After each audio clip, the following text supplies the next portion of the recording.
was written and all that stuff. And this is our hero.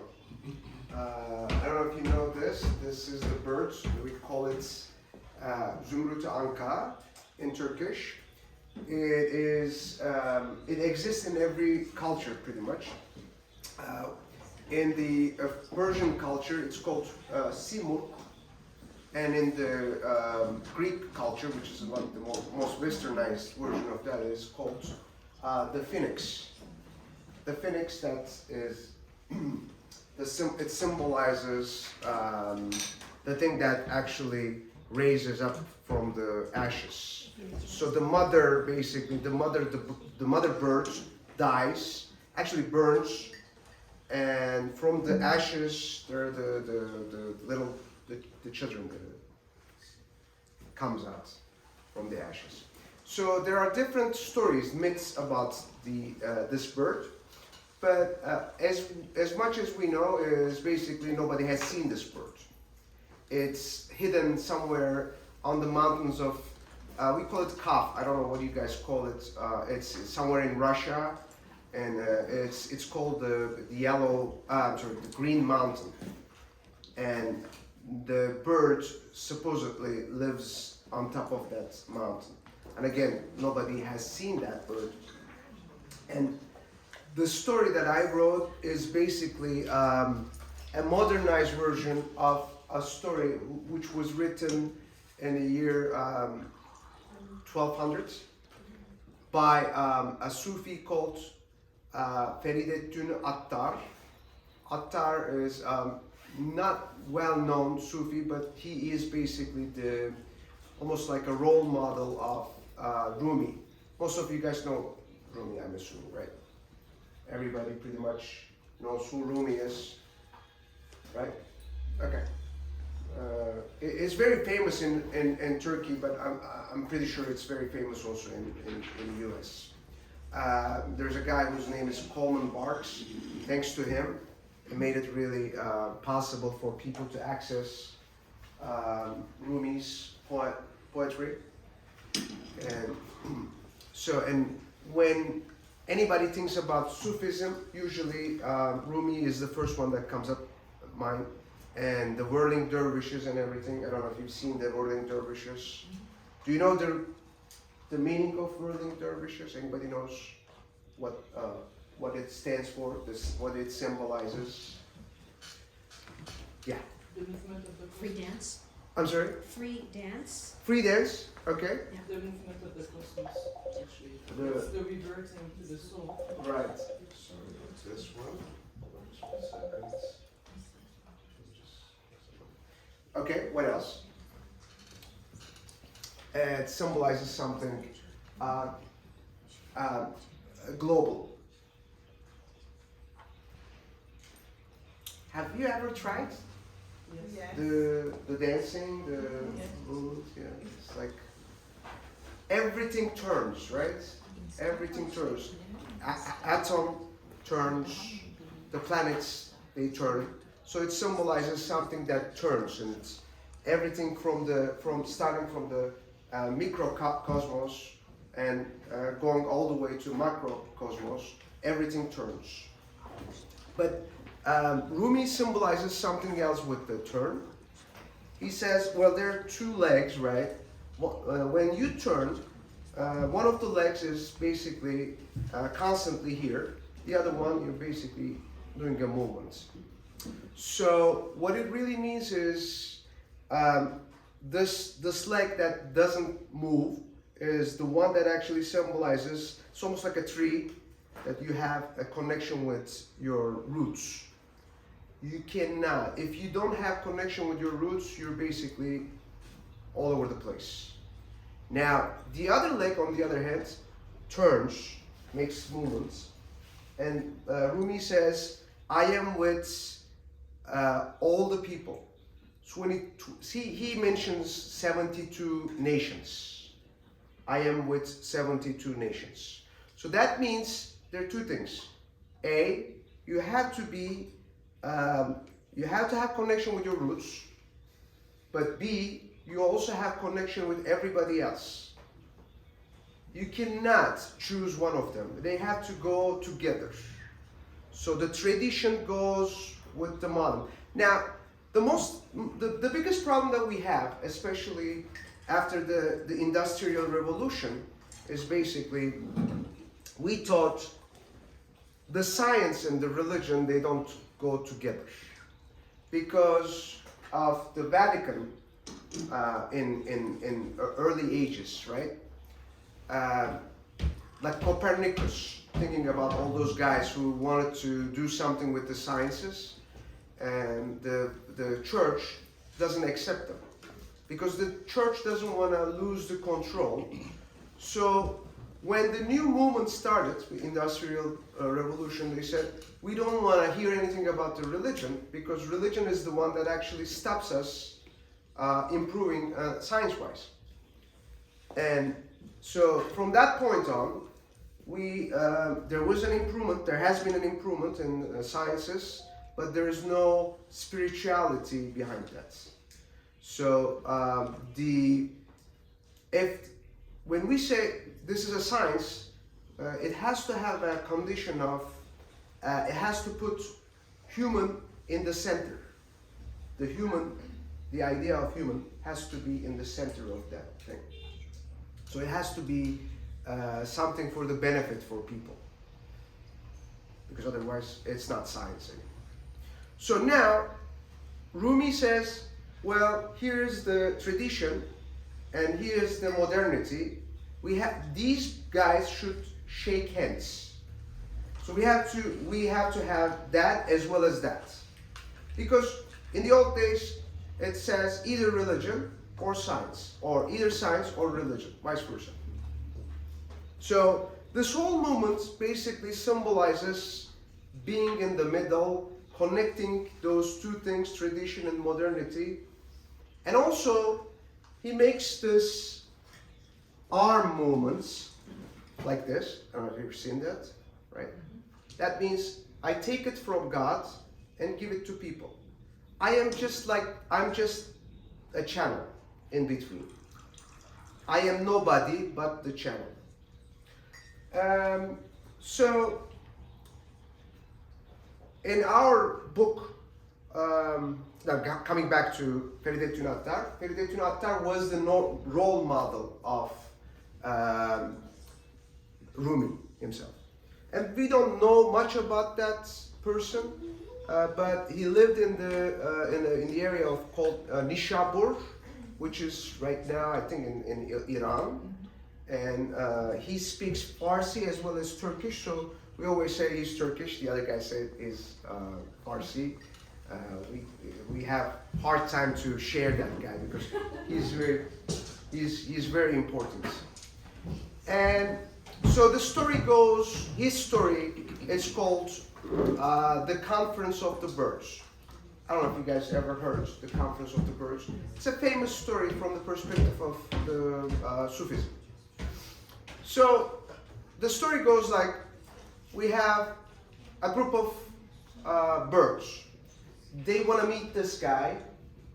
They have never seen this guy, but this is basically their sultan, and they want to see this guy. They want to be with this guy. So they find a guide, a bird that's going to work as a guide during that journey. And it's a huge journey. It's a very difficult journey, and it is very dangerous. And the guide, its name is, again, I forget the bird's name. Hoopy. Hoopy is the bird that's going to guide them throughout the journey. And now, from one perspective, we see this is a journey of the birds, but from other perspective, it's the journey of us, basically. And during that journey, these birds are going to be passing 7 valleys. There are going to be valleys.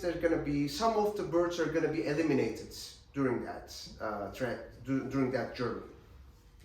Now, Sufis think that there are 7 levels of ego. Do you know the word nefs? Are you familiar with the word nefs? Okay. Some of you guys are familiar. It's very much like ego. And the way that we understand this whole idea is basically there is this journey from nefs to the spirit. So on the left hand side, it starts with the nefs, and we go all the way, if we can, we go all the way to the spirit. Okay? And there are 7 levels. The first level is called nefse emmare. It's an Arabic word, emmare, also in Turkish. It means the one that commends. Okay? Our nefs in the beginning, our ego in the beginning, when we are first born, our ego is in that stage. And then we move from one stage to another stage if possible, obviously. And the first stage is when we say we're in the center of the earth. You know, we're basically everything. Nobody else is as important as we are. We represent everything in this world. And that stage of nefs is basically the first time we are born until we're like 2 years old. Meaning, I cannot handle myself. I had to have my mother who has to take care of myself, my father who has to take care of myself, and I'm the center of this world, because when I cry, somebody has to come over and takes care of me. When I'm hungry, that means somebody has to take care of me. And that's what is called the nefs emmare, the nefs that comments. The problem we have is basically this nefs.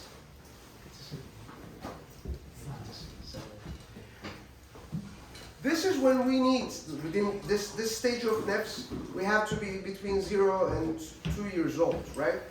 But usually I see people, you know, in the 40th, 50th, 60th, and in this stage of the, you know, I'm basically the center of this world or whatever.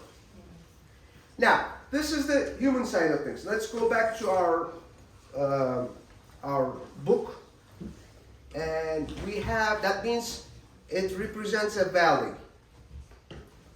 What is that valley that all those birds are going to go in, but half of them are going to be lost during that, going over that valley? That's something that stops us from going. What's the first valley? Fear. Fear? Fear is good. Fear is good. Because once you have the fear that you don't want to go further, right? Okay, good. Doubt. What's that? Doubt. Doubt is very good too. Yeah, doubt is very good. What else? Knowledge. Knowledge comes further, and it's another valley, but it's not there. We're not there just yet. Ego. Ego is the whole thing. Yeah. Anger. Anger is good. Anger is good. But it's more like, this is basically the basic, like 101. I'm going to give you some clues so we can go further. If it's the, basically, the Muslim people, they do ibadat, they do prayers and all that stuff. Before they start their prayer, they have something. They make something. The ablution. What's The that? ablutions. The wudu. Intention. Intention is very important. Half of these birds are going to be eliminated in this valley because they don't have the intention. Like most of us, right? If we don't want to start this journey, we don't have this intention to make it happen, then it's never going to go anywhere.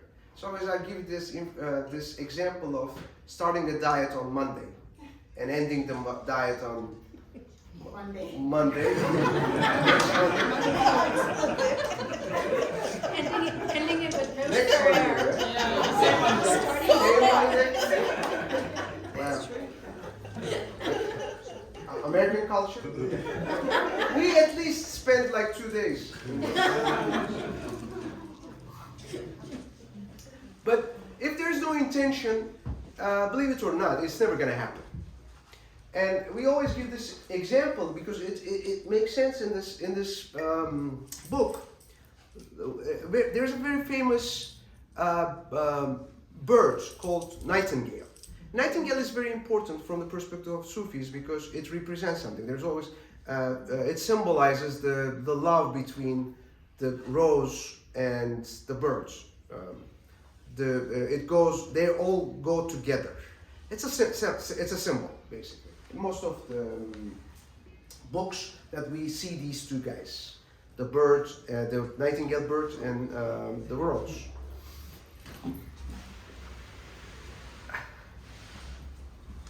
But the funny thing is, it's one of the first birds that got eliminated during this journey. You know why?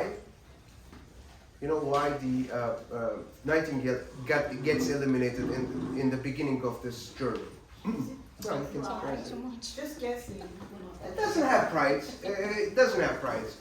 Nightingale is in love with Rose, and so that's not it. But something else that stops the nightingale to move further, to go further. You can guess. Talking too much. Talking too much. See, now yesterday they had the same guess. It's just funny. I never thought about that. Yeah, it does. It's just like because it loves the rose so much. It talks too much. It looks nice there. What else? I have 3-4 people coming in that were already in the last night's can't repeat yeah, now. yeah, I know. Now it's repeat. I have to find something else. Because I'll tell you what it is.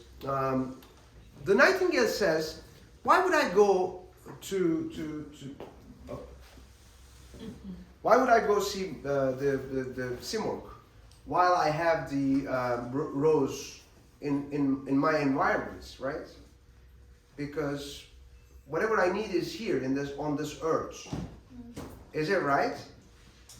Is it really? Is this it? The world, we come up with the name world. In Arabic it means dunya. Dunya. Most of you guys know dunya. Do you know the meaning of dunya? No. It means the lowest level. Yeah. Dunya and adna in Arabic means the lowest level. So basically we are on the lowest level right now. So what we're trying to do is advance.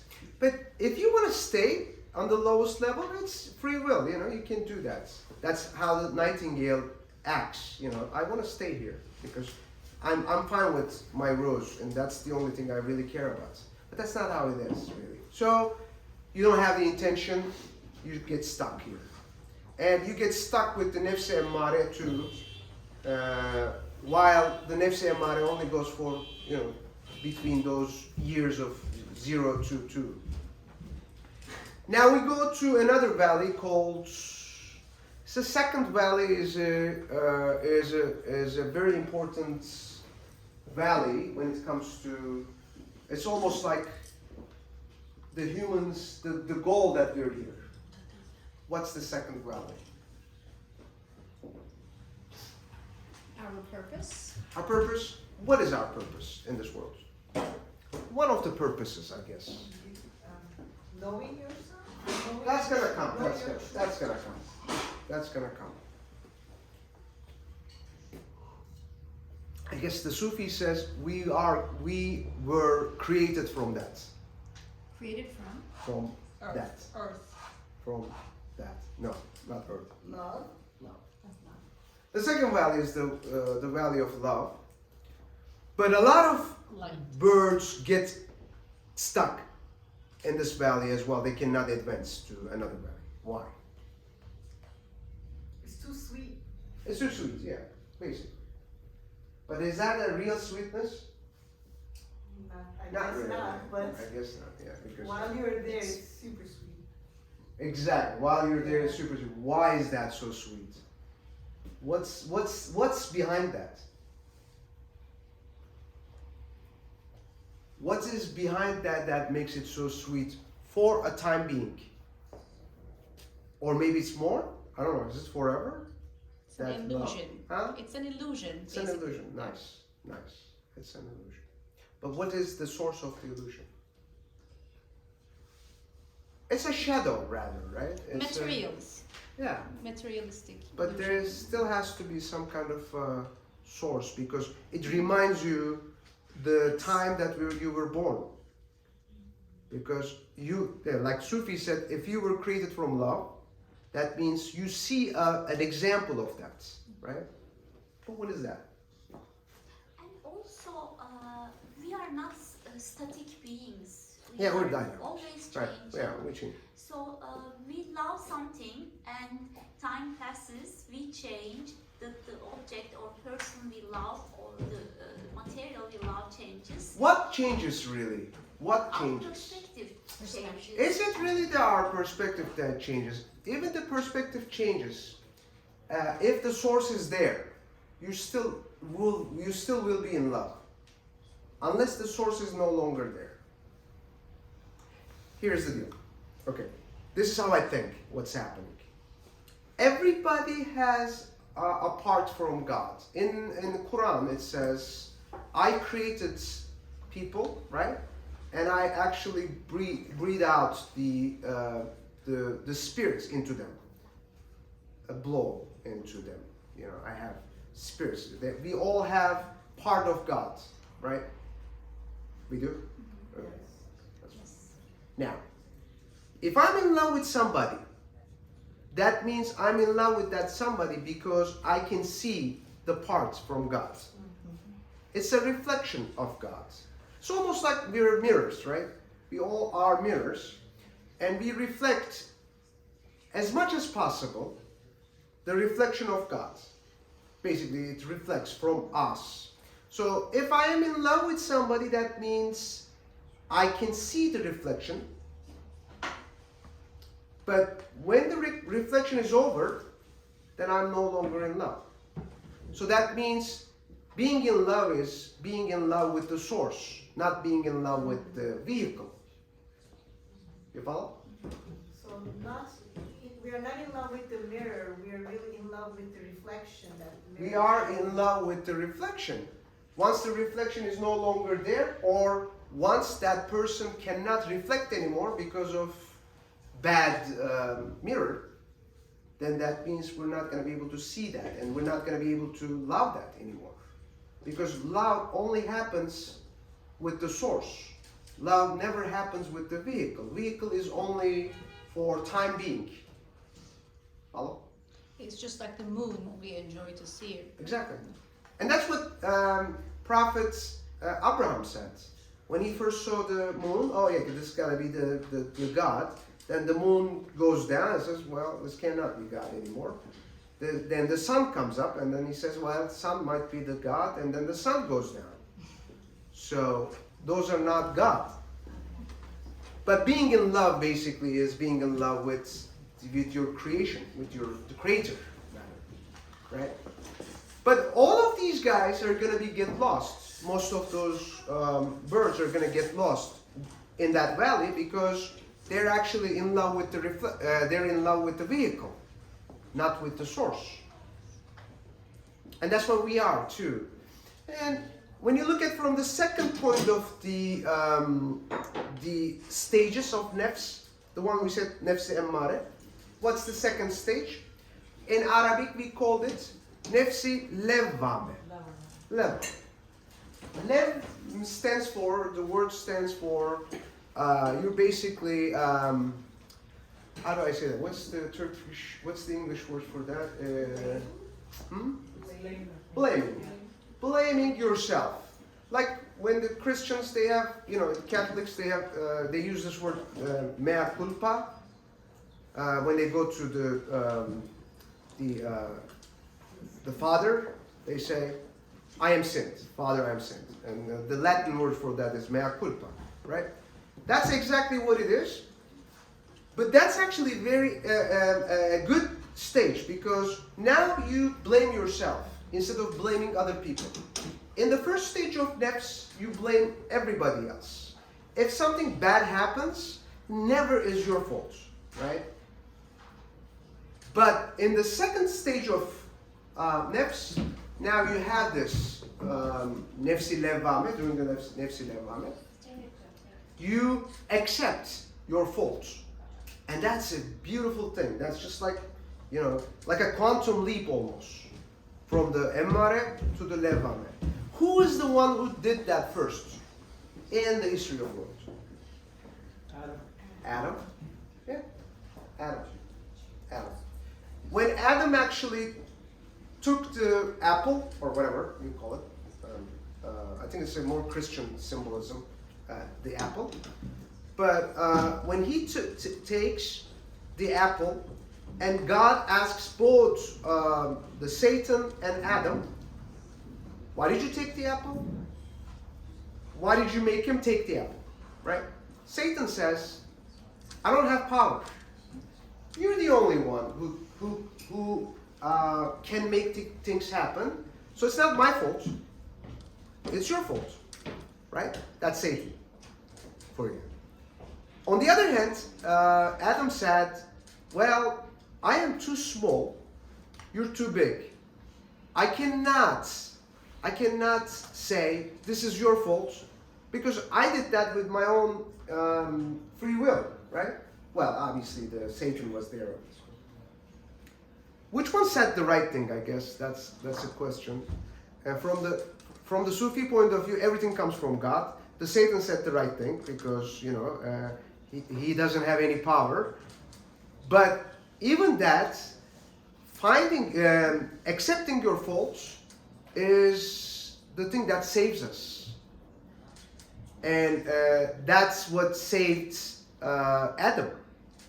Although he was sent from the paradise to earth, but God said, well, I like your answer.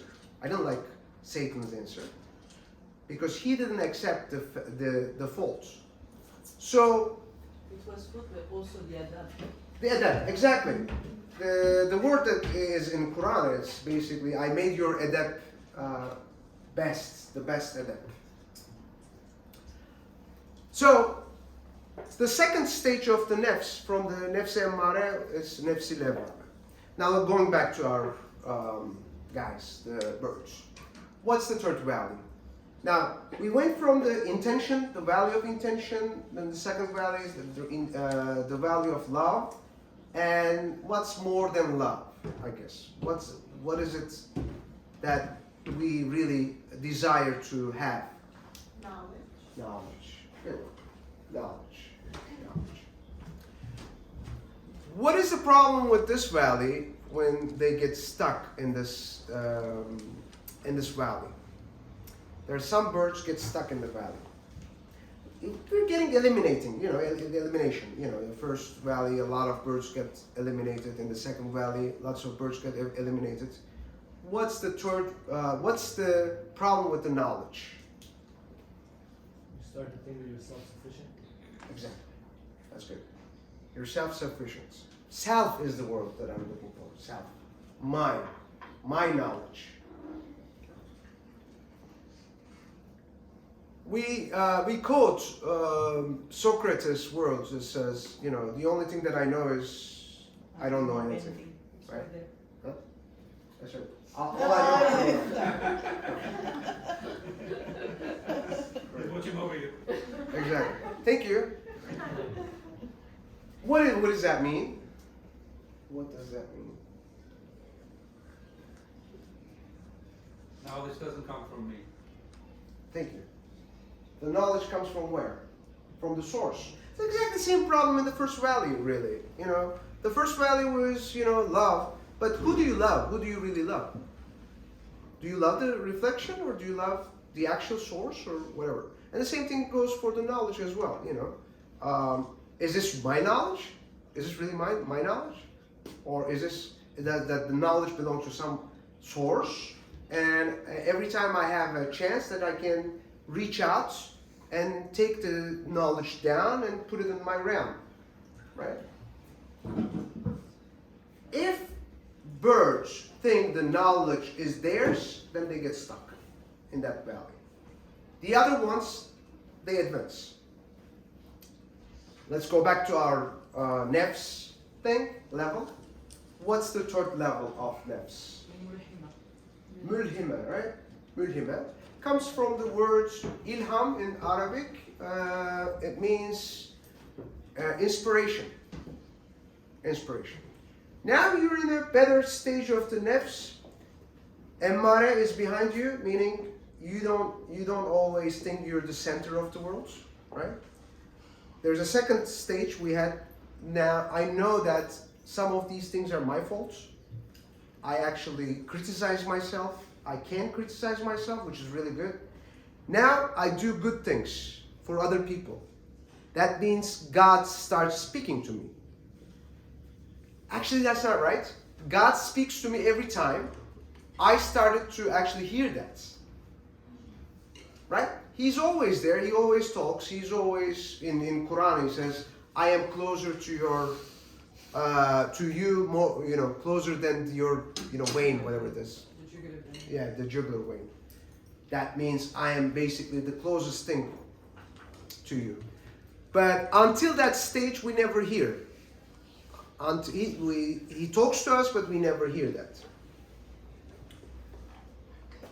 Okay, the fourth valley on the other side. So I do that, going back to the birds and going back to our, the nef, because it symbolizes basically the same thing. The fourth one is when you say enough. I don't want to have any more. I had the intention. I passed the love thing. I passed the knowledge thing, but that's enough. Enough is enough. But for Sufis, it's enough is not enough, actually. There's more. Every time there's more. Because God says in Quran, how do I say it? I'm always doing something, I'm always in work. I don't know how you translate it. In Turkish it says, I'm in different shan. It's the fact that he renews creation. Yeah, it's dynamic, like Günay said. It's dynamic. I never stop. So that means you can't stop either. If you're going to be with me, you can't stop. You have to ask for more. But I'm not saying from the perspective of material asking, something better. So the fourth one, from the perspective of nefs, now we passed emmare, we passed levame, we passed mulhime. The fourth level is called mutmainne. Mutmainne comes from the word emin, and it's more like in Turkish with that we would say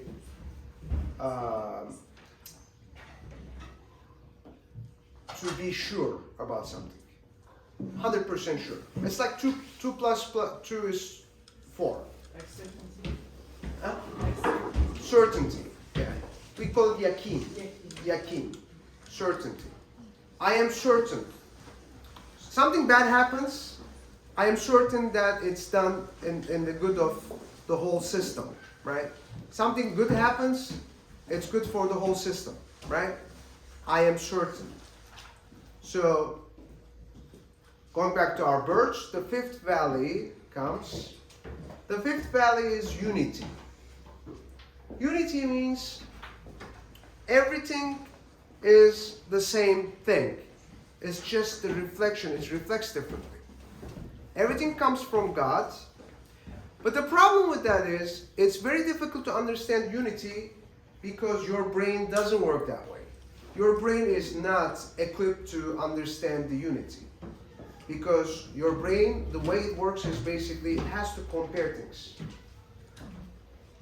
So you need another organ that's going to help you out during this process, which is The heart. the heart. The heart. If you don't use your heart, it's the time that, remember the time that during the Prophet Muhammad's going up, Miraj we call it, what do you call it? Ascension.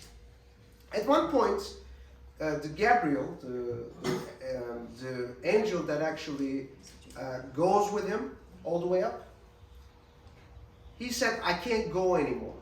I can't go further.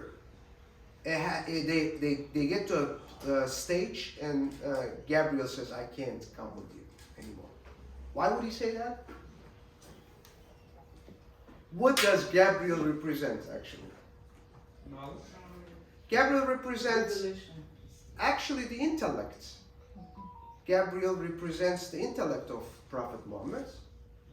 The intellect is based on the brain. But there's no way that he can move on if he's going to be talking about if the duality ends and the unity starts.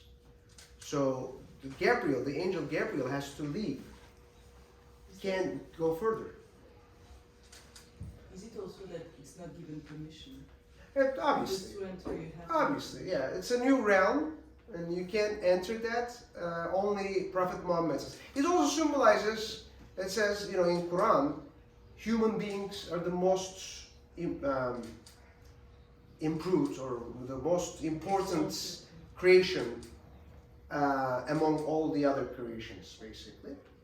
So the best of ours, which is Muhammad, Prophet Muhammad sallallahu alaihi wasallam, and the best of the angels is Archangel, and even that Archangel cannot go further.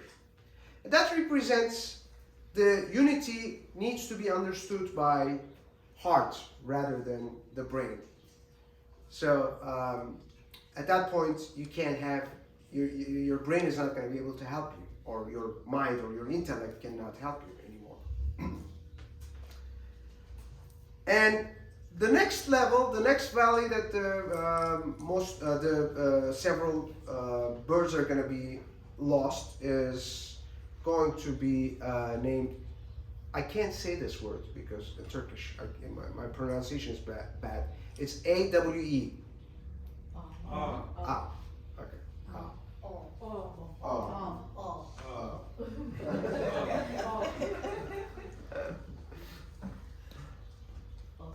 Oh. Awesome. That's how I remember awesome. Can you guys say it? Can like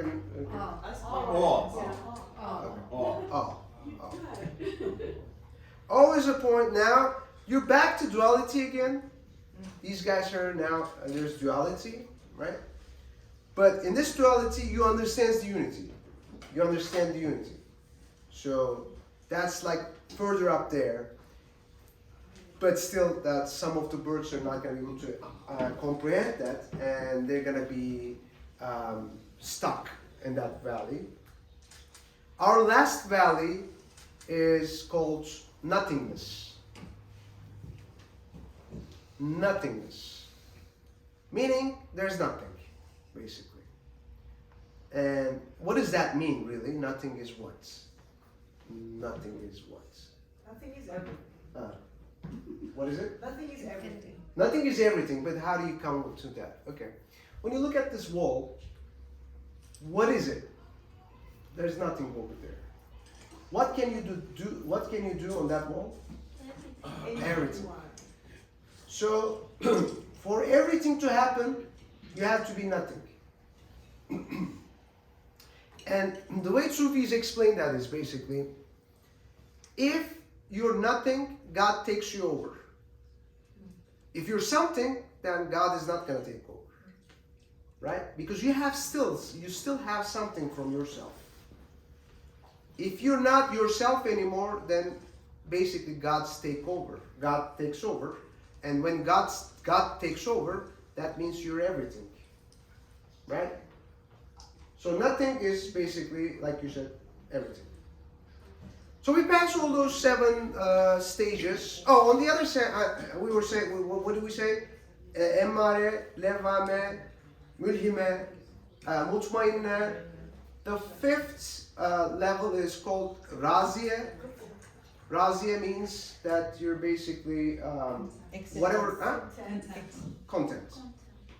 Whatever God makes, whatever God does, whatever God acts, I'm fine with that, right? It's a little bit different than mutmainna. The other one, you're sure, but you're still having some problem. Meaning you're basically when something bad happens, you still feel bad. But during that fifth level, you don't feel bad anymore. You're basically content. Sixth level is called Mardiye. Now God is content with you. You were content with God in the previous one. Now God is content with you, which is very, very high up there. And the seventh level is called nothingness, Safiye. That means basically clean up. I'm done. Okay, so at the end of the seventh valley, there are only 30 birds left. And that's where my book starts. I made these 30 birds, each bird to tell a story. And that's how the book was written. But what happened to the 30 birds? Because they were eager to see the head of the birds, of the simurg or anka or whatever we call it, phoenix. What did they see? They come up to the door, they knock the door opens. Is there a simurg there? What do they see? Themselves. Right? Just like a mirror. All they ask for, all they try to figure out, all those time going over to 7 valleys and everything, all they, the thing that they come up with is basically, well, there's a mirror. So 30 birds all together become one bird called simurg, and as a reflection. And I find this very fascinating, because in reality those 30 birds, they don't live together. They have birds that they've never been able to live in the same habitats. They can't live in the same habitats. Except these guys get together and they become just one bird. And they have the characteristics of that bird. For instance, I have an eagle. An eagle represents usually the justice, right? Eagle represents the justice. So simurg now has the justice because it actually has access to the eagle. Eagle is part of that. And togetherness, that's the most important thing. When they're together, although they're different, it doesn't matter. There's only one. And that's simurg. And that's the basic idea of Sufism. We're coming from different worlds, we're coming from different religion, we're coming from different nationalities, coming from different traditions, this and that, it doesn't matter. Together we're here and we're sharing that together. And that's togetherness. That's the real unity. Yeah. Yes. Is unity the same thing as community? Yeah, pretty much. And Muslim religion is a community religion, basically. We have to be together. We call it Jem, right? Jem. We have to be together. And even, in the beginning of the prayers, the Imam says, the quotes in Quran, a surah and an ayat in Quran meaning get together, right? Saf. The surah of Saf, get together. That means, and I explained that from a perspective of Roman soldiers. I said that yesterday. You've seen the movie 300, maybe. There's a movie called 300. The 300 soldiers of Sparta wins a big war against like millions of soldiers of Persia. And the way that they win this war is basically the way they set up their. There's a setup. The way that when they attack, they're like, let's say we have 30 people, 5 of them stays in front of the whole group, and they have their shields. They put down their shields, and then the second group put the shields on top of each other, and then there are shields on the right hand side and left hand side and the behinds, right?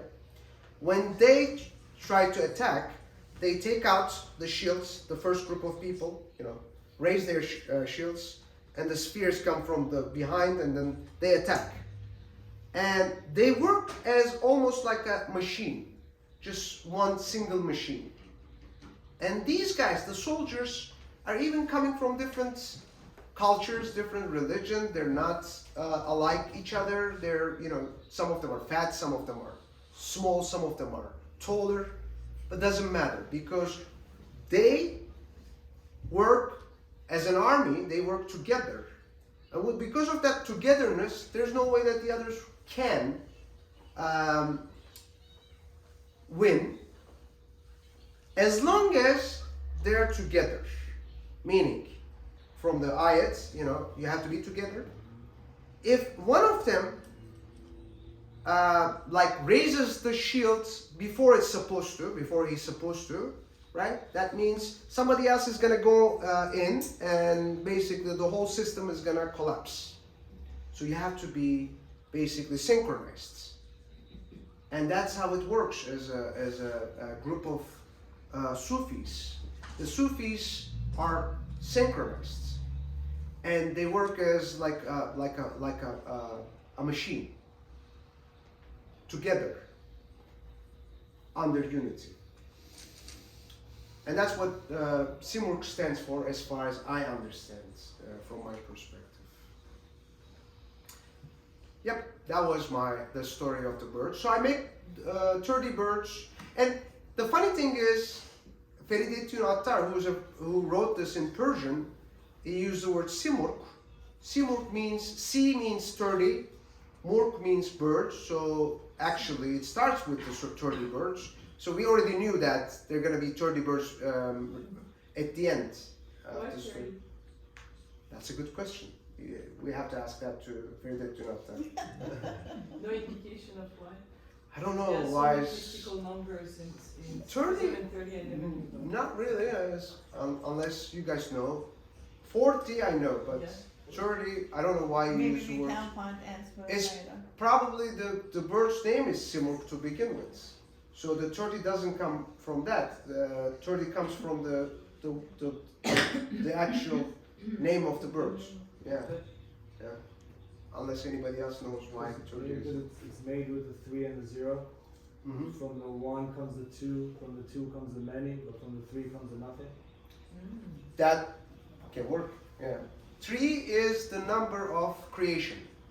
1 is the number for God. 2 is the number for duality. 3 represents the creation, basically, and Trinity. We will see that in movie Matrix, what Trinity stands for. That's a good guess. Yeah. Any questions? This is my book. I'm hoping that you guys enjoy it, and it's basically, like I said, it's based on the book that was written a long time ago, 1100 or 1200 century, it basically, all those stories are for representing a journey, and this is a journey that we actually have. Every day we're basically is part of that journey that we are on. Basically. Any questions? So the 7 valleys is very much symbolized by the 7 nefs stages, and Rumi represent that with an instrument called ney. It's like a, do we have ney here? Yeah. It's like a flute. It's like a pan flute. Okay. There's a ney.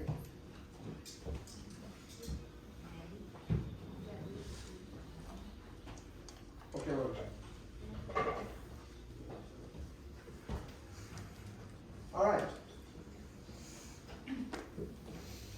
here we go.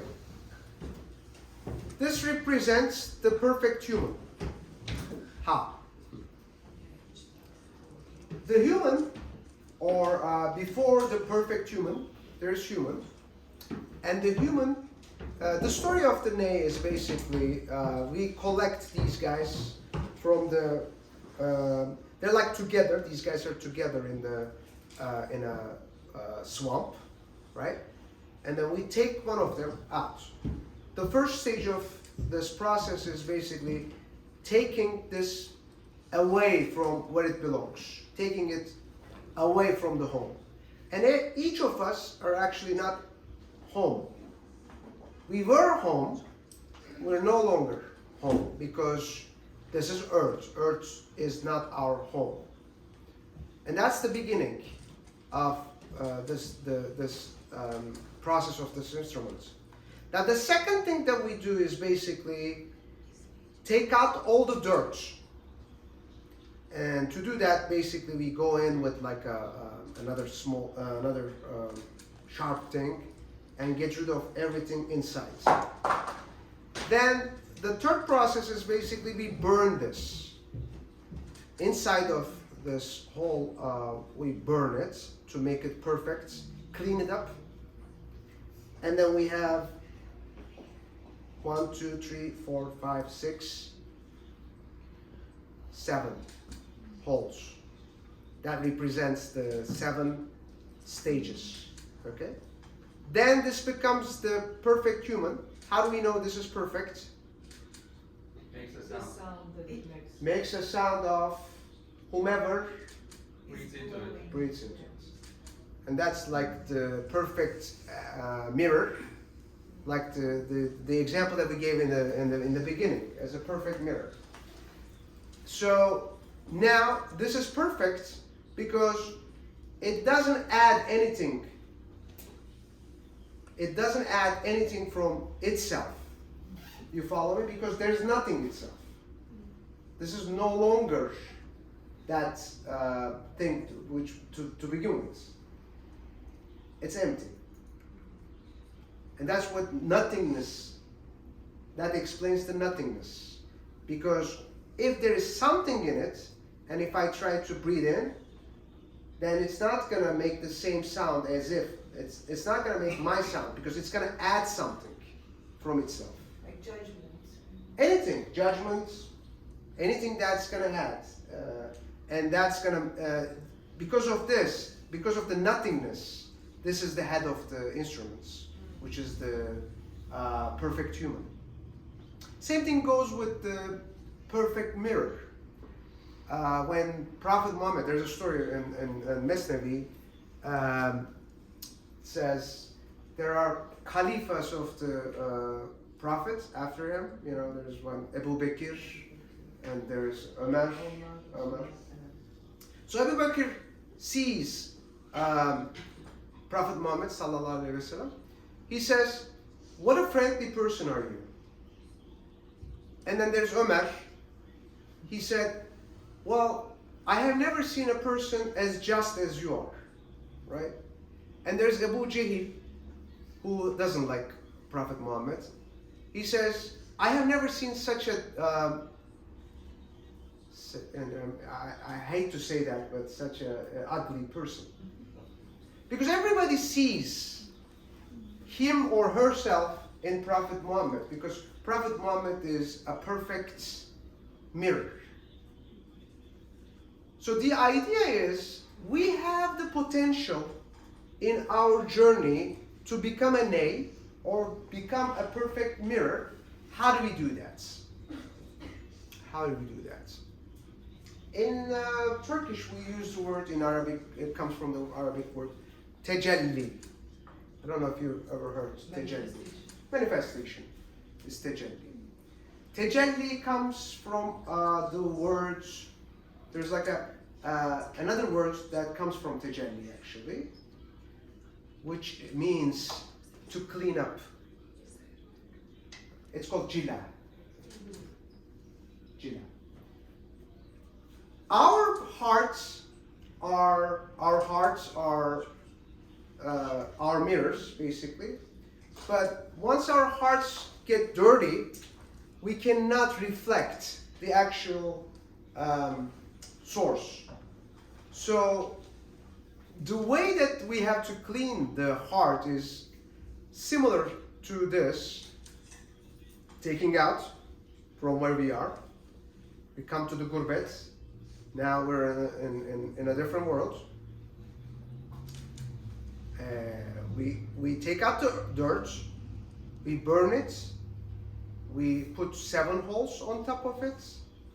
Now we gone through all that process and we become the human, basically. We're not human just yet. And that's come from the nothingness. You know, the 7, basically those 7 steps. Does the word tajali also contain taj like the crown? Taj and tejalli coming from the same words? Probably. Could be. I'm asking you, Could it's be. the first time I think about it. It's the first time I'm hearing about it. But makes sense.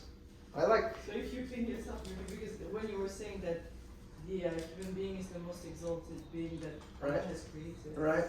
he also says that it can be the most beautiful jewel on the crown of his creation, but That's it can right. also become the most vile, depending on what it chooses to be.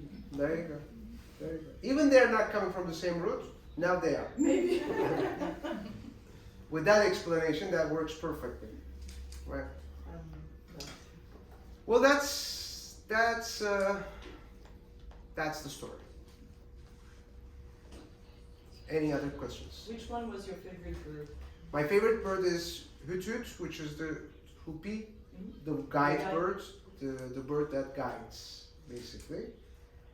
But see, when you hit the last page, you can't really have a favorite bird anymore. Because everything is your favorite. Yeah. Yes. Does he have also a story in your book? Every bird has a story. The story of the hoopie is actually comes from Quran. Isn't he like a bird that lives in sand? In sand, Yeah. that's without flying. No, like he digs himself into the earth. Oh. All the other birds are on Try to trees. go up, and this Yeah. guy.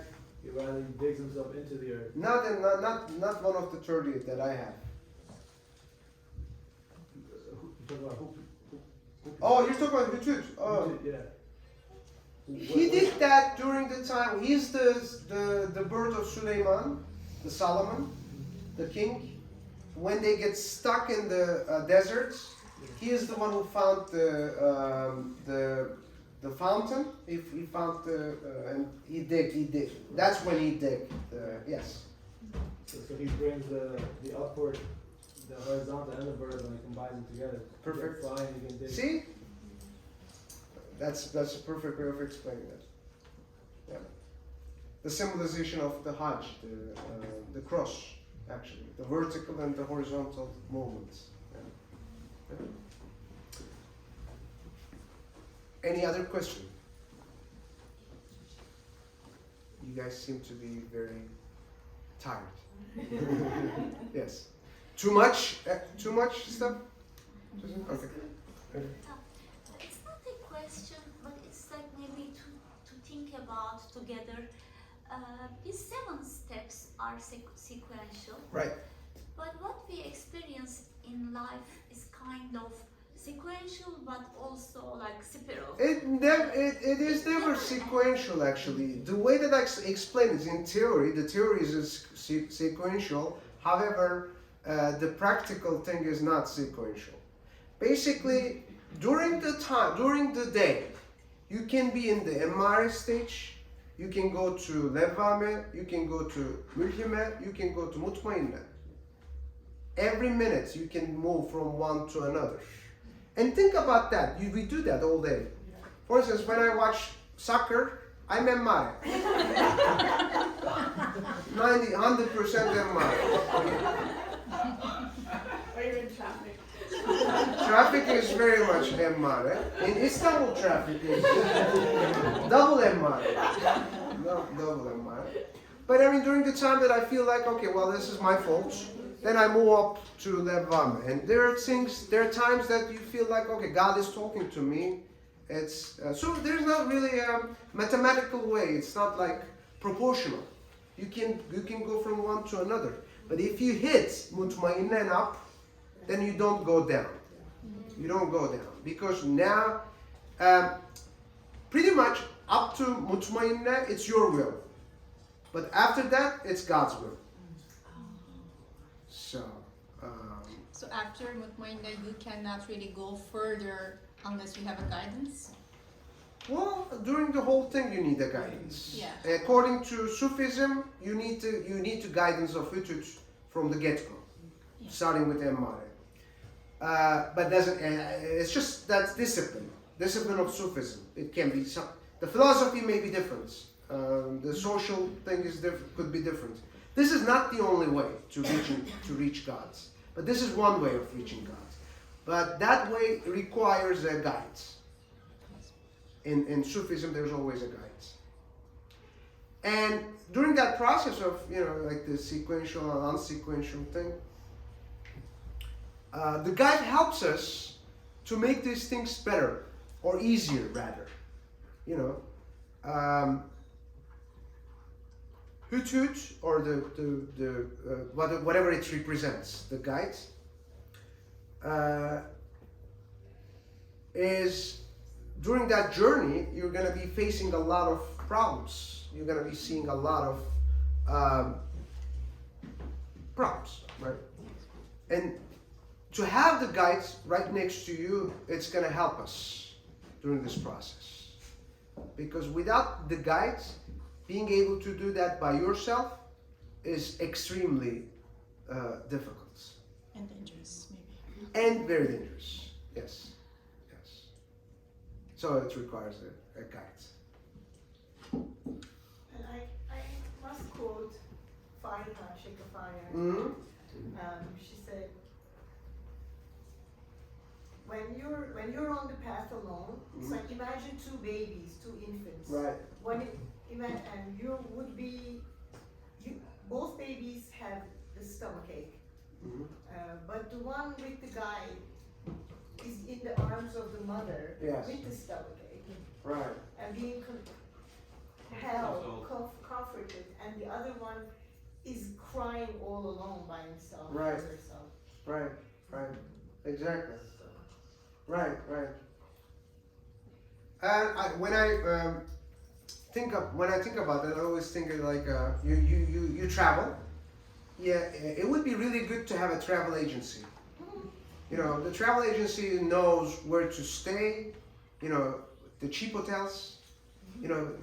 Better stuff for your money and all that stuff. So. Yeah, my mother probably wouldn't like my example of travel guide. I use that anyway. Yeah. And he doesn't ask for money too. Right. It's a travel agency without asking money.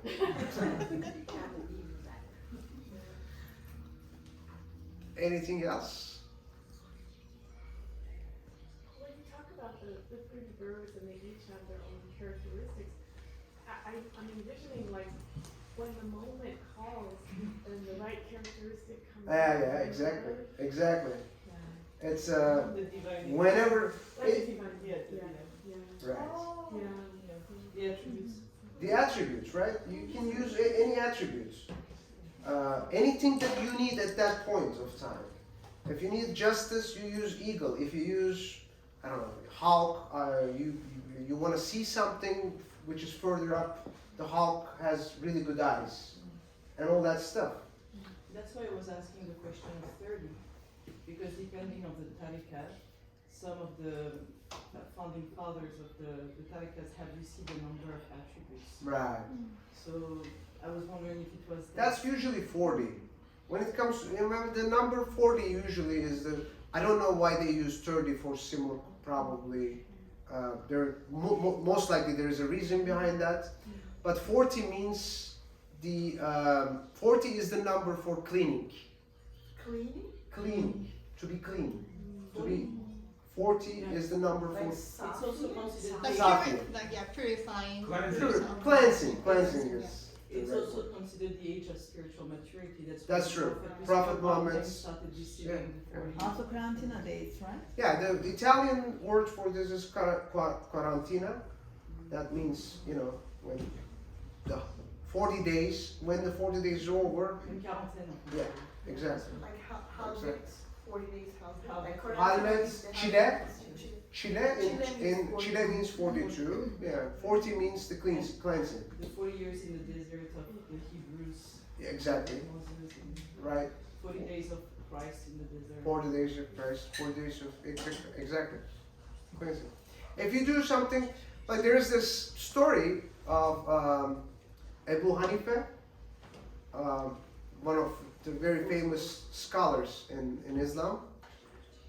There's this kid who had a problem with eating honey, eats honey a lot, and has a problem with that.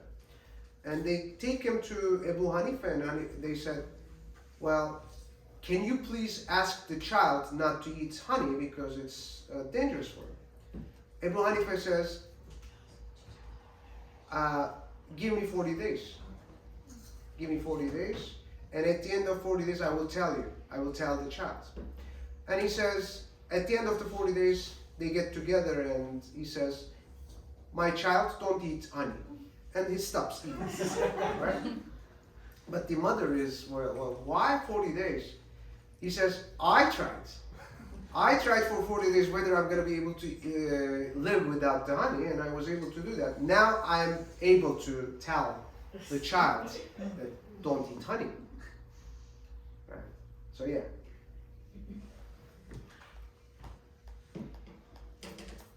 Anything else? Yes, I'm sorry. And more of like a follow-up to Okay, what you were saying. Stayed up late a little bit last night trying to read as much as I could from your book.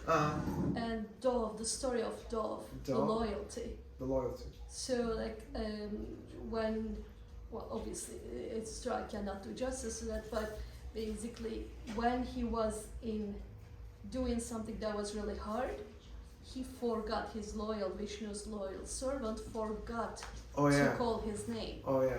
Because he was just like focusing on doing the task, Right. he forgot to call for help. And then there was a comparison about who's the most loyal. So the poor person, let us say the host, who basically shared everything they had with Vishnu without knowing that was Vishnu and his Right. loyal servant. They basically, when Vishnu asked, you know, how is your life? Instead of complaining, he was saying, well, Vishnu is always here providing comfort for us, or you know, providing anything for us. So there is that loyalty, or just being in the arms Right. and being Like, comforted. You have to read the story to understand what It's just like she's totally saying. spoke to me. What you Right. just said Oh, okay. is right there. Is one of the attributes, but it was an amazing But story. when it comes to loyalty, there's this story of Moses. And God asks him to take something that is lower than himself, bring him to himself, and Moses only could find a dog. And during that travel, the dog asks him, "Why are you taking me?" And he says, "I need to take you as a lower creature compared to myself." But then the dog says, "Are you as loyal as me?" And Moses says, "No, I'm not." So then he puts himself in the back, Moses, and have the dog in front of him. And then when they get to God says, yes, he was loyal. The dog was loyal. And if you didn't understand that, I would have made you the dog and the dog the Moses. So it's dangerous too. That's true. Exactly. There is that balance. That's why I was going to ask Right, you also. right. Blind loyalty versus like really understanding what that loyalty means. That's right. Exactly. Like that's, I think you were saying being dangerous, right? Like without the guide or with the false guide. Right. You can go into that for That sake loyalty, of you can go into that danger. without the real guidance is bad. Yeah, Obviously. exactly. We have experienced that a couple We all- years ago. as a Or nation. your nefs Oh. becomes your guide. Imagine That's your right. nefs becomes your That's guide right. and you're totally lost. So Right, disillusioned in that, thinking Yeah. that's the right way. Right? yes. But isn't that true that also when someone wholeheartedly, with the true intention, follows a guide, even if the guide is not good, just because he has the true intention, he will be guided in the right path? I mean, I know it's. My mother says yes. I still argue with that. Eventually. But yes, Because eventually. yeah, but Yeah. it is very dangerous. I guess the route would be very rough Rough, yes, Yes. yes. and long. Yes, I have a hard time understanding Yeah. that, but I think you're right. Yeah. That's what my mother says. Okay. Maybe it will be more painful. I guess they're trying to protect. Yeah. Well, so for instance, during the time the Hallaj was sent to execution. You know, I don't know if you know, Hallaj is a Sufi who has a lot of ashq, who has a lot of love, and he made that comment basically, en al haq, which means I am the truth. I am the truth. He didn't say I'm God, but he said I'm the truth. I'm the whole truth, the only truth, or whatever. And they killed him, really badly too. While they were taking him to the execution, he asked God to forgive them, all those guys, because he said, "Well, these guys are killing me because they love you." You follow me? Yes. You follow me? So he asks for forgiveness because they didn't understand him. Yeah. They didn't understand him. But it's not like that because they're doing that. They're killing me because For you. for you, For your. for you. That was a story in your book, right? About how much? I have a story about how much. Yes. Yes. Speaking of the book, should we have our translator read a chapter from it? Yes. Please do. Please. This is our translator. Lovely. It's a homegrown book. It's a really homegrown book. She translated it.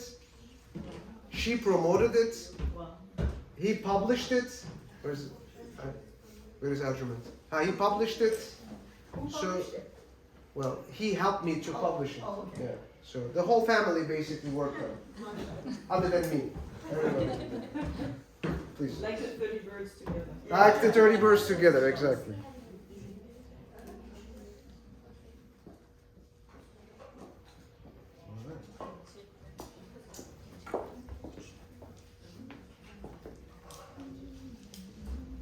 I don't like being up here. I'll read the third story.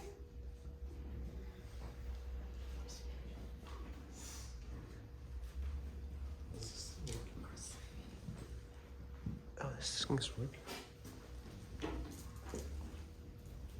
Which is the swan story, Love.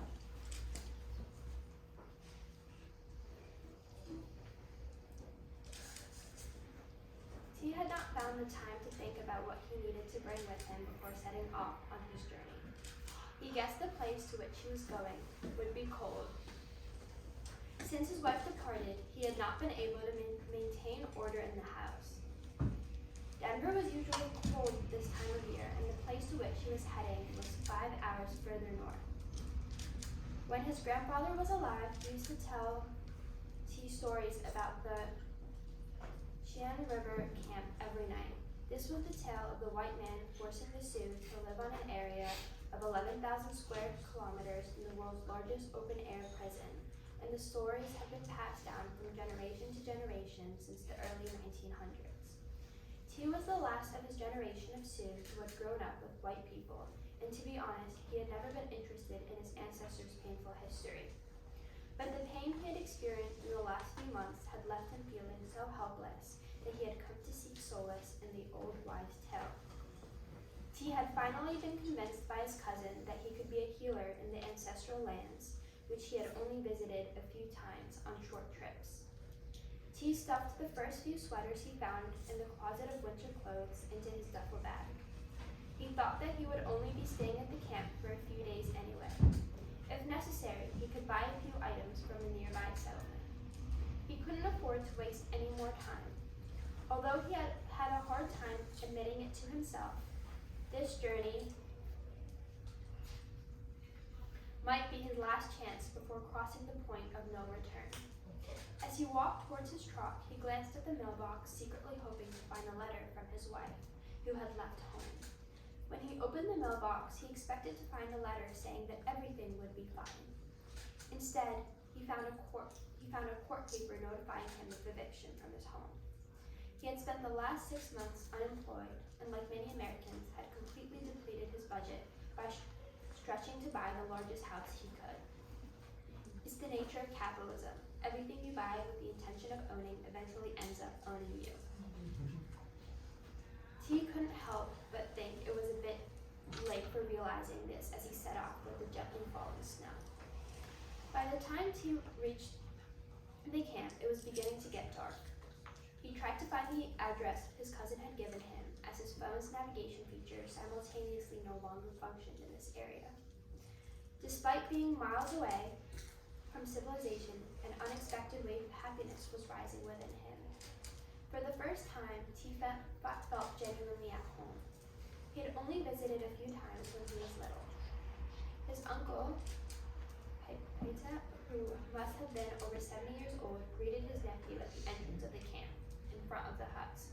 At first, T was surprised by his uncle's long braided hair and unexpected athletic body for his age. T found it strange that his uncle still wore traditional clothes, but at the same time, he thought it didn't matter what he wore in this remote place. In the Sioux tribe, as in other indigenous tribes, the male child held a very significant place. T was the firstborn son of the family, and all family members felt great joy at his birth. The literal meaning of T was chief, and his family honored him with this name as the firstborn son. The one who suggested the name was none other than his uncle, Peita. In fact, his uncle had always followed this boy from a distance, perhaps waiting for this day. Unless a Sioux returns home by his own will, no other Sioux can interfere. Now Peita's nephew needed his help for the first time.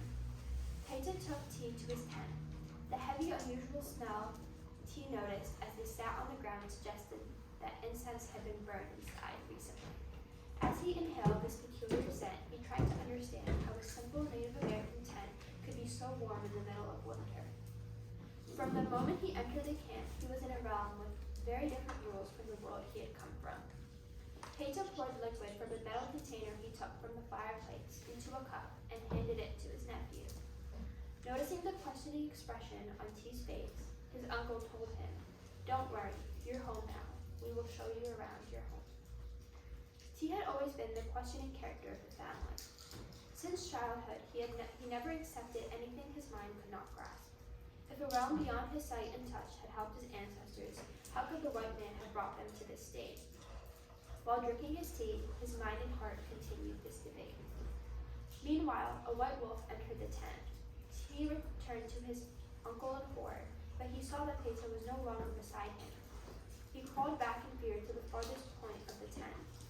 When he was younger, his family had many dogs. Over the years, video games, technological toys, and cars had replaced the animals he had raised. Was the bitter feeling of not even remembering the name of the dog he lost when he was 15 any less than the horror caused by the giant wolf now scrutinizing him in the tent? Where was Peita? He tried to scream, but no sound came out. The past few seconds felt like hours to T, while the white wolf remained unfazed. The non-aggressive wolf finally turned towards the entrance of the tent, its ice blue eyes still following T. The young man slowly began to understand what his uncle meant by showing him around the home. As he collected his thoughts, he remembered that the stories he had listened to as a child mentioned a wolf that had saved his tribe from the desert. So he realized that he should explore his home under the wolf's guidance. He followed the wolf out of the tent. The dawn had broken, and the sun had begun to illuminate the camp. When had the night ended? He couldn't understand. He told himself, "Allow your soul to speak for once." Then he heard the words, "Time is also a measure of the mind. Let your soul speak for it." It was Peita who was now speaking, but the voice was not Guided by the wolf, he continued to walk, realizing that it was not just the air that was slowly brightening. They passed through the area that the natives cleaned every morning. The Sioux apologized to nature first thing in the morning for any trash that could have come from human-made things, and then quickly cleaned up the garbage. T saw some pieces of paper among the trash swept by an elderly Sioux. Looking more carefully, he couldn't believe his eyes because these were bills and court summons issued in his name. The wolf allowed him to observe the swept items for a while. After all, their journey had just begun. They proceeded towards a hill overlooking a large valley. T's heart was racing, perhaps because it was being acknowledged for the first time. Gradually, some faint silhouettes began to become clear. T could now see the house he was born in. The house that had seemed enormous to him when he was 10 years old now appeared so small compared to the one he now lived in. Beside it, in order, appeared all the houses they had lived in over the years, and finally, the current one. The houses had grown larger with each move. He thought about how many people happily fit into the house he was born in compared to the house he and his wife could barely fit in now. Moreover, someone had taken out the furniture. The lined-up furniture almost disappeared on the horizon. On the way, he came across the family heirloom chest he had thrown away without looking at what was inside. In order to fit the huge wardrobe, he had difficulty even getting through the door of his new house. The pictures of his father, who he had lost before entering adolescence, were right in front of him as soon as he opened the chest. These were photos of his grandfather and uncles posing on their horses, dressed in traditional attire. He was actually confronting himself for the first time. If there were a divine power, it had taken away his childhood hero, his dear father, at a young age. The resentment in his childhood later turned into anger against this existence. With the chest reappearing in front of him, he felt the anger rise again. The white wolf also sensed T's anger, suddenly beginning to howl and show its teeth. T had no choice but to calm himself down. Then his father-in-law's house appeared before him. He opened the door and went inside. His wife was talking to her father, but they couldn't see him. She was telling her father how sad she was for T, how he had felt inadequate since losing his job and was crushed under the worry that he couldn't provide the life he had dreamed of for his family. All she wanted was the man she had fallen in love with years ago when they had nothing. She was not after big houses or cars. It was T who wanted these things and blamed his wife for it. The wolf grew restless again. T wanted to escape the house and begged the wolf to take him away. It was as if they had drawn a circle and returned to Peta's tent. The wolf came to Peta's side and laid its head on the old man's lap. Peta stroked its head as if to say, "You did a good job." Then he returned to his nephew and said, "Welcome home." As the young man tried to comprehend his journey outside of time, his uncle was now preparing to teach him the real purpose of his journey, the concept of flow. T, what you have seen since your arrival was meant to help you to face yourself, because the first condition of being in the flow is to be at peace with yourself. To achieve this, you first faced yourself. Now you see the difference between what is important to you in the life you live and what has been dictated to you. It's not your fault. Losing your father at a young age is not your fault either. First of all, make peace with yourself for all these reasons. This is the first condition of flow. Suddenly, T no longer thought about his house, his pickup truck, or his furniture. He had left them all behind. His bills had been swept away long ago, along with much of the trash in his life. He would take pleasure in lying beneath a felt blanket on a straw bed, leaving behind the goose feather duvet and the orthopedic bed whose cost tormented him every night. Peta said, "Yes, T, this is our second condition for flow. Doing something our soul loves, not our mind." Then his uncle told the young man that his horizontal journey had ended, and now they would embark on a vertical journey. His uncle grabbed T's hand and lifted him upward. T couldn't open his eyes until the campsite below had become a tiny line. Peta finally convinced his nephew not to be afraid. T saw a rainbow that seemed within reach if he just extended his hand. Peta told him he could touch the rainbow as he wished. In fact, all the colors were at his command. T took his favorite color blue and drew a sea in the void. Then he took yellow and brought sunlight down upon the sea. Just ahead, he saw musical notes gently swaying in the emptiness. He took do and sol and wrote a song. He asked his uncle what this magical realm was, fear of the spell breaking evident in his every move. Peta said, T, you are in the flow, and as long as you're in the flow, you are connected to the divine. The only power that can break this spell is you. As long as your soul is connected to the divine power, its possibilities are at your disposal. Everyone in the flow can use this trust. The only thing that can break this flow is the ambition to process that trust. This is the third rule of flow. Thus, T's final lesson was completed, and suddenly he found himself back in Peta's tent. His uncle continued to stroke the white wolf's head. T wondered how much time had passed. As if reading his mind, his uncle turned to him and said, this is the fourth and final rule of flow. There is no time for a person in the flow. Life would never be the same for T. He expressed his desire to stay with his uncle. The old man was delighted with his nephew's decision. He said something to the white wolf in their native language. The wolf looked at the old man with its blue eyes full of affection and left the tent, disappearing into the wilderness. T asked his uncle what he had said to the wolf. Peta turned to his nephew and said, T, haven't you understood yet? That wolf was your ego. I told it that you no longer need it. It returned to its wild nature.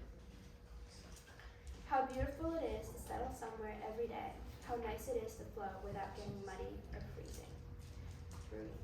As the swan finished his story, the door opened a little wider.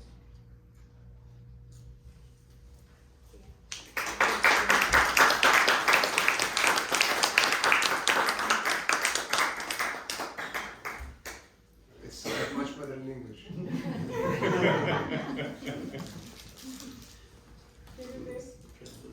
My question is just personally, how you work to create such. How do I work? Yes, how do you work? Like, what is your routine like, and how do you get into the flow? And how do you manage your time? And which sources you're using for your research?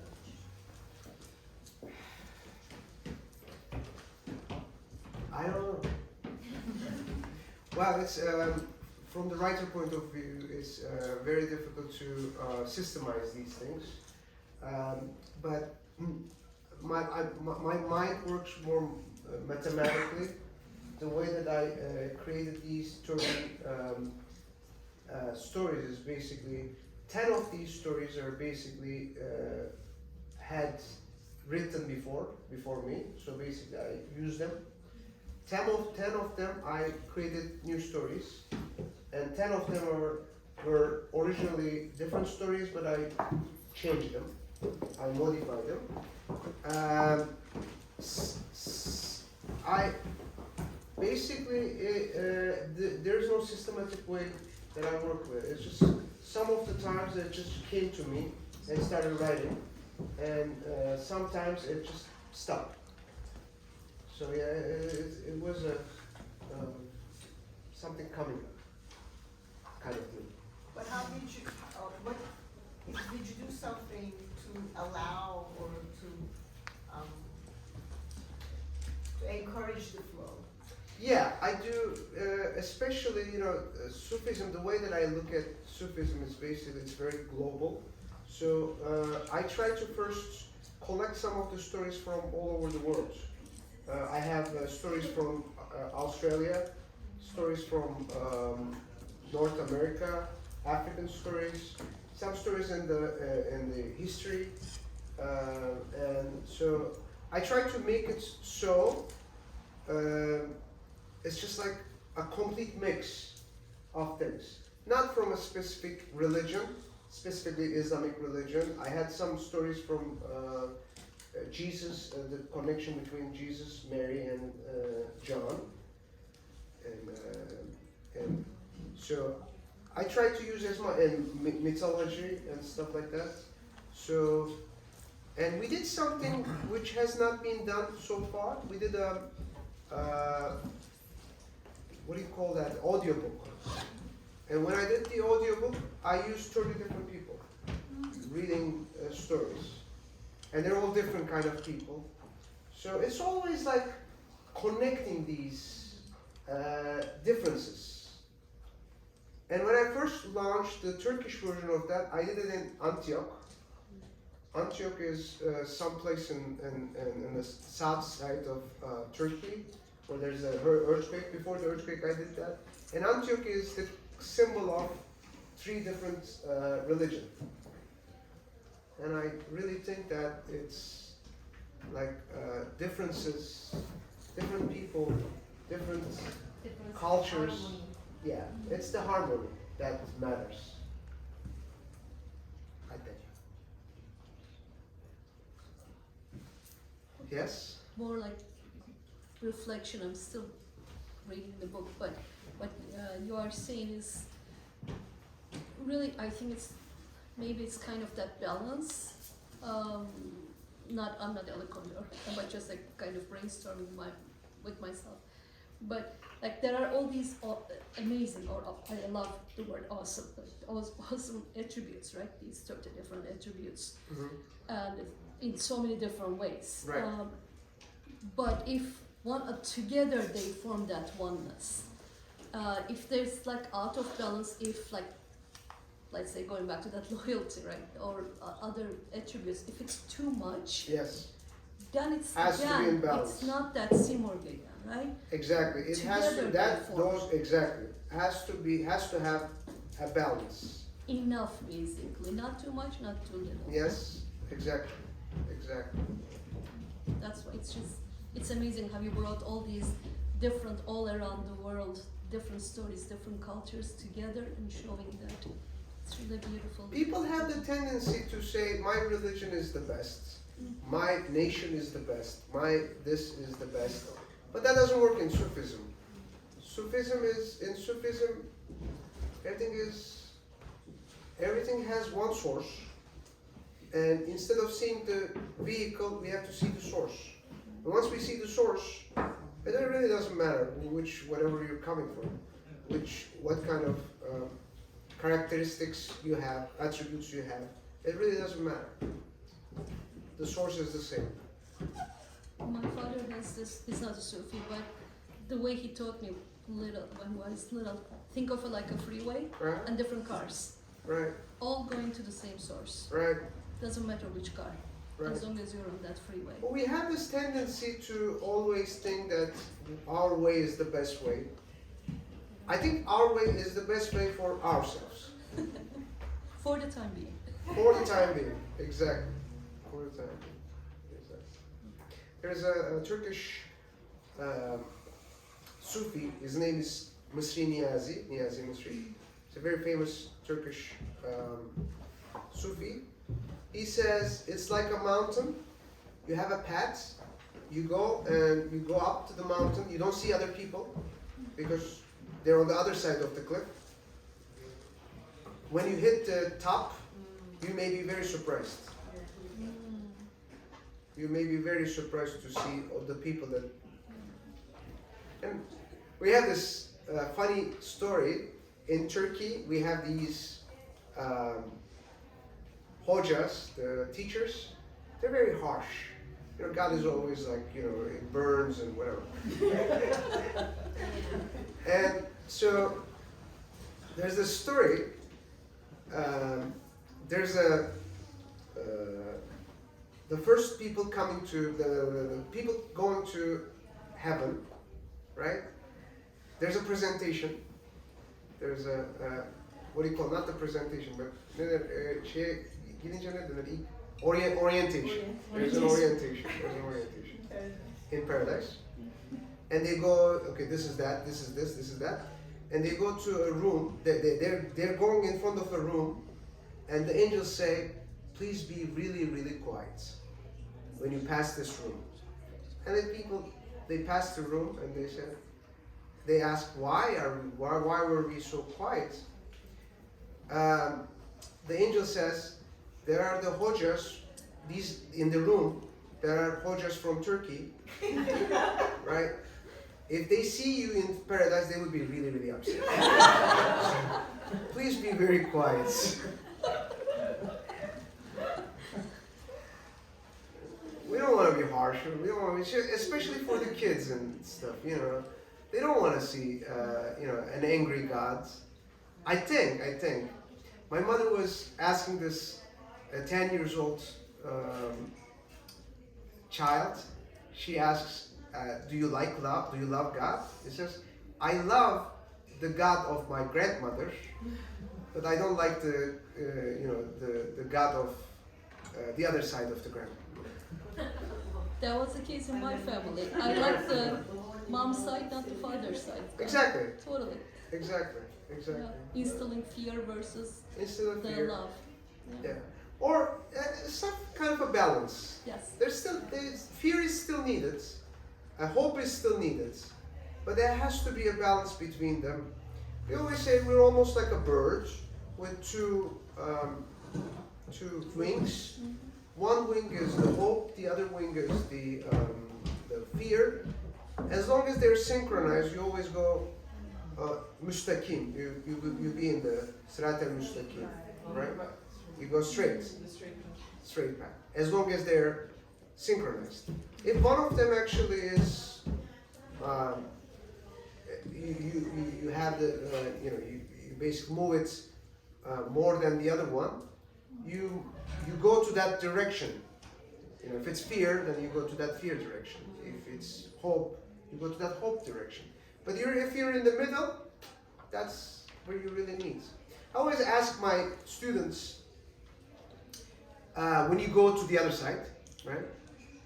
And we say, in Muslim religion, we're talking about the Sirat al-Mustaqim, the Sirat, some bridge, which is very narrow, which is almost very sharp, right? What would you bring from the other side, from this earth, that's going to help during that process? What would you bring? You can't bring your, money or, you can't bring anything else, but you can bring something that's going to help you during that process. What is that? My wife.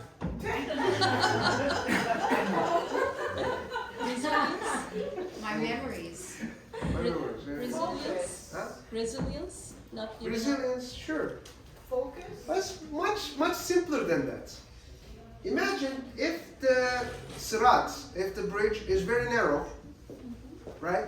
What do you need? That focus, that discipline. Balance. Yes. Balance. Oh, yeah. That symbolizes, right? It symbolizes, if it's narrow, that you have to bring, balance.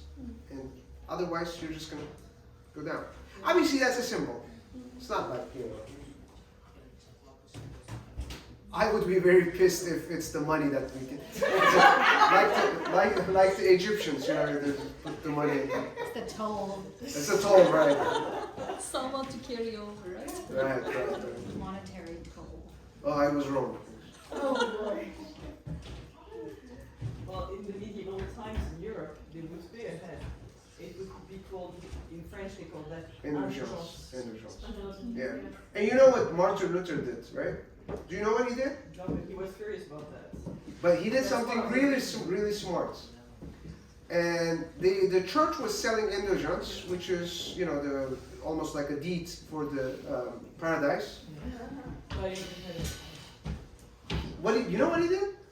He bought out the hell. Oh. And he bought out for a very small amount of money because nobody asked for it. It's just like, can I get the help? Just, sure. Like, $10 for the help. And then he put something on the church. He said, guys, you can't go to hell. Don't worry about the deeds for heaven anymore. So I took out. I'm done with the hell. They can't take you to hell because I own that. That's very smart. That is very smart. They were not able to sell it anymore. I was thinking something about Yolanda. She's gonna, quench out the fires in hell. She has a picture of the Exactly. flame. She's over her head.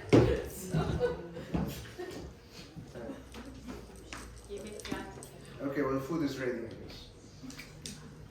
Thank you. You're welcome.